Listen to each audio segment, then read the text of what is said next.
Our second Kiwi crate arrived. My 7-year-old is very excited. We got the Exploring Stars theme. We loved our first crate, so this one should be hopefully just as fun. Here's the projects we're gonna make: a little spinner and a lantern.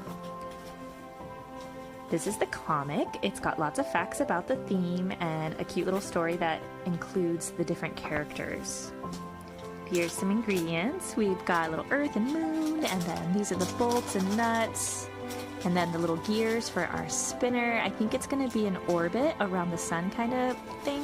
Look how cute. This is the stars and the base for the spinner.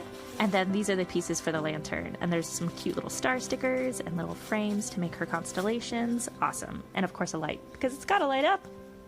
This is gonna be really fun. Come back later to see it all done. Finished her Exploring Stars Kiwi crate. She's 7 years old and the activities were just perfect for her. Again, we are really enjoying the activities that come in this subscription. Her first project was to make a spinner. In the middle is a sun, and then the Earth orbits around the sun and the moon orbits around the Earth. It was Penny's idea to color in the gear with Sharpie so it would blend into the sky. I really loved what she did.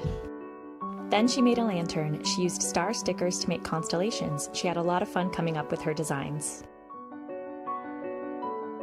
And of course, this is super fun to play with in the dark. We had a lot of fun this month and we recommend this box.